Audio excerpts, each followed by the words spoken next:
वज़ीर-ए-आज़म नरेंद्र मोदी आज international judicial conference का इफ्तिताह करेंगे। दिल्ली में 10 बजे के करीब होगा इफ्तिताही प्रोग्राम। अक़लियती उमूर के वज़ीर मुख्तार अब्बास नकवी आज विज्ञान भवन में इंडियन स्टूडेंट पार्लियामेंट सेशन से करेंगे खिताब।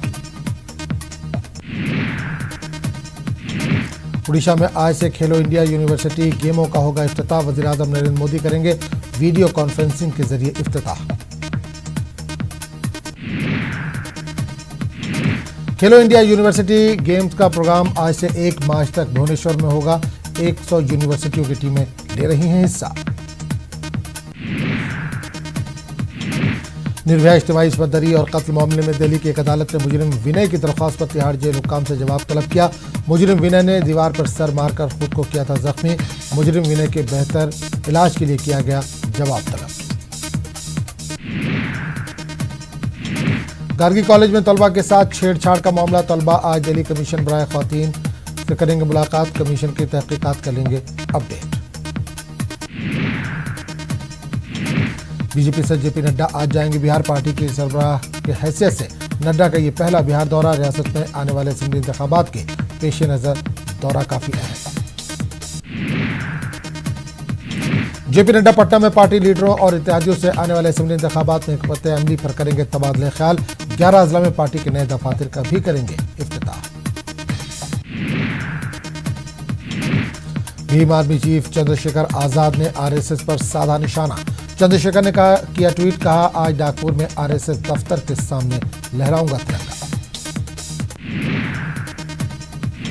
शाहीन बाग के मुजाहिरीन ने सड़क का एक हिस्सा खोलने के मामले में सिक्योरिटी की तहरीरी गारंटी की रखी शर्त। शाहीन बाग थाना एसएचओ ने सिक्योरिटी के लिए जिम्मेदारी, कहा बैरिकेडिंग और तैनाती करेंगे। दिल्ली में उद्धव के पीएम मोदी और सोनिया गांधी से मुलाकात। प्रेस कॉन्फ्रेंस में सीएए और एनपीआर की हिर की हिमायत, कहा अगर एनपीआर से एनआरसी जैसा खतरा महसूस हुआ तो सोचेंगे। लखनऊ के घंटाघर के एहतजाजी ख्वातीन के सब्र जब्त और हौसले का इम्तिहान। खराब मौसम में ढाया सितम। पुलिस ने शामियाना लगाने से रोका। ख्वातीन के आज़म के सामने मौसम रहा बेअसर। चीन में कोरोना वायरस के मजीद 397 नए मामले दर्ज। मरने वालों की तादाद पहुंची 2345। वुहान के बाद चीन के दूसरे शहरों में भी कोरोना वायरस तेजी से फैल रहा है। बीजिंग ने 1100 से ज्यादा नए मामलों की तस्दीक की। जनूबी कोरिया में कोरोना वायरस के 100 नए मामलों की तस्दीक। वायरस से मुतासिरीन की तादाद बढ़कर 204 हुई। कोरोना वायरस ने मशरिक़ वस्ता में भी दे दी है दस्तक। ईरान, लेबनान, इजराइल में भी कोरोना वायरस के पाए गए मरीज। ईरान में जानलेवा कोरोना वायरस से अब तक 4 अफराद हलाक हो गए हैं। 18 नए मामलों की भी हुई है तस्दीक। ईरान में कोरोना वायरस की तस्दीक के बाद कुवैत ने ईरान आने और जाने वाले तमाम परवाजों को रोकने का किया है फैसला। ईरान से आने वाले तमाम अफराद को रखा जाएगा कर्तीना में।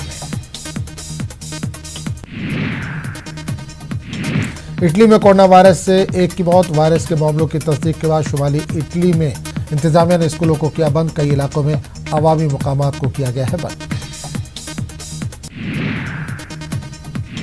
तालिबान, अमेरिका और अफगान सिक्योरिटी फोर्सेस के माबैन 1 हफ्ते तक जारी रहने वाले तशद्दुद में कमी ने 18 साल तवील जंग के हल की उम्मीद पैदा कर दी। आज से शुरू होगा RIV हफ्ता। अमेरिकी वज़ीर ख़ारजा माइक पोम्पियो ने कहा है कि इस मुआहदे पर कामयाबी से अमल दरामद होने के बाद 29 फरवरी को अमेरिका तालिबान के साथ अमन मुआहदे पर दस्तखत करने के लिए आगे बढ़ेगा। पोम्पियो के ऐलान के फौरी बाद तालिबान के तर्जुमान ज़बीहुल्लाह मुजाहिद ने इसकी पेशरफ्त की। कहा दोनों फरीक सीनियर नुमाइंदों को अमन मुआहदे की दस्तखती तकरीब में शिरकत के लिए देंगे दावत। इंडोनेशिया में नदी में डूबने से सेकेंडरी स्कूल के 4 तलबा की मौत। कम से कम 5 दीगर लापता। रेस्क्यू का काम जारी। सोमालिया नेशनल आर्मी के दहशतगर्दों के खिलाफ कार्रवाई। जुबा इलाके में सोमालिया नेशनल आर्मी की मुहिम में अल शबाब के 15 दहशतगर्द हलाक, 20 जख्मी।